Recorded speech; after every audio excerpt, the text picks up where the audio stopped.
Good morning. Thank you for joining me for another 5 good minutes with the Word. Barry Bryson here, and we're continuing our study of Mark's Gospel. We're in chapter 12, verse 13. This begins a section of 4 probing questions. 3 are brought to Jesus, and then there's one that Jesus asks, for which they have no answer, and yet the answer of which explains everything. They're trying to stump Jesus. They're trying to discredit him with the crowds by proving him to be inconsistent or unpopular. And these strange bedfellows that have coalesced around their hatred for Jesus, the Pharisees, the Herodians, the Sadducees, they have a plan. And they come at Jesus one by one. I almost think of a Bruce Lee movie, where the different champions, come at Bruce Lee, and yet he bests each one at a time. But then again, it's not that way at all, because this isn't about winning or losing. This is about sharing the truth and establishing the truth. They want to make it something zero sum. They want to make it something that would require a winner and a loser, and they want Jesus to lose and to discredit him. But Jesus doesn't allow any of that. Verse 13. They sent some of the Pharisees and Herodians to him in order to trap him in a statement.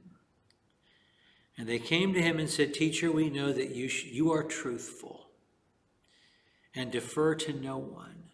For you are not partial to any, but teach the way of God in truth."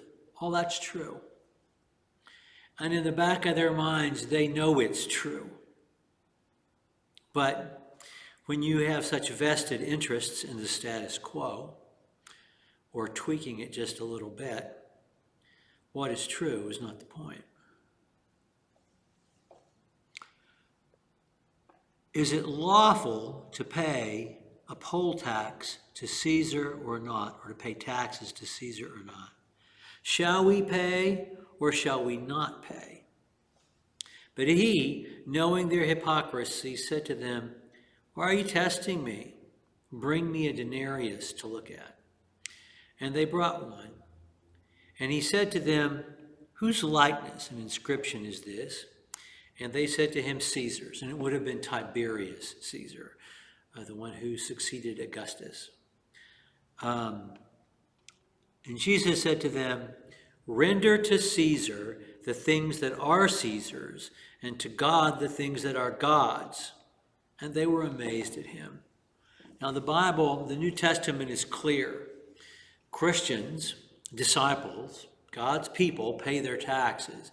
If you don't believe that, read Romans chapter 13, beginning with verse 1, or listen to Jesus right here. We pay our taxes.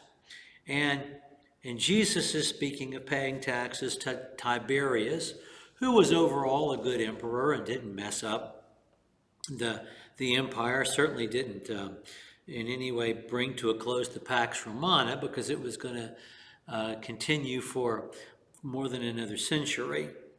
But he was also not a good man in really any way. He ended his life, retiring to the Isle of Capri and basically spending his day in orgies with adolescent boys and girls. This is the man Jesus is talking about paying taxes to. When Paul writes Romans, he may be talking about paying taxes to Caligula's government. Christians pay their taxes. That's the bottom line. And the way Jesus answered it is so amazing. Whose inscription is on this coin? If I pull a coin out of my pocket, it says, "In God we trust" on it, right there. There's George Washington, but it says, "In God we trust." And I've always found it humorous and ironic, bitterly so, that our commitment to God as a nation is to put his name on all the money. And maybe that's because our money is our God. I don't know. But Jesus says, "Whose inscription is on this?" And they said it's Tiberius's inscription. And then he said, render to Caesar the things that are Caesar's, and to God the things that are God's. Now you and I know, if somebody said that in a Bible class, somebody else could raise their hand and they'd say, in my Bible it says every good and perfect gift is from above, right? Right.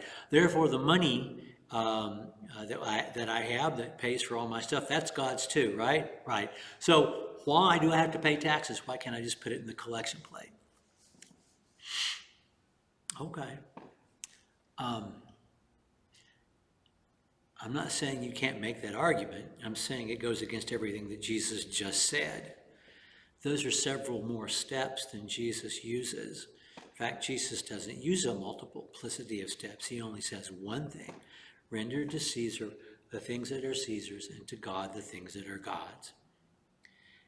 This is elaborated upon by the Apostle Paul in Romans 13, where he talks about God's social contract between government and the governed, and our responsibility to our government. One of them is to pay taxes. The other one is to obey the laws, and to be law-abiding citizens. Read that if you would like.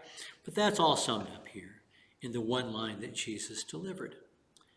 And let us not do as they and try to litigate our way out of it.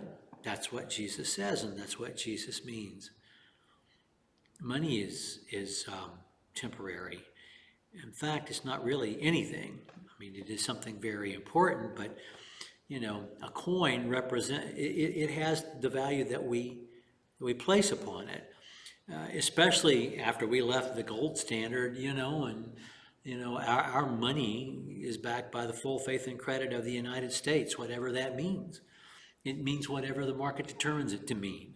It's not anything that's something. It's something that fluctuates. It's an idea. Those things that are eternal and real and true, those belong to God, and those we give to God, not to anyone else. And that's what Jesus is saying. Okay, the Sadducees are going to have their turn next time. Thank you for joining me for another 5 good minutes with the Word.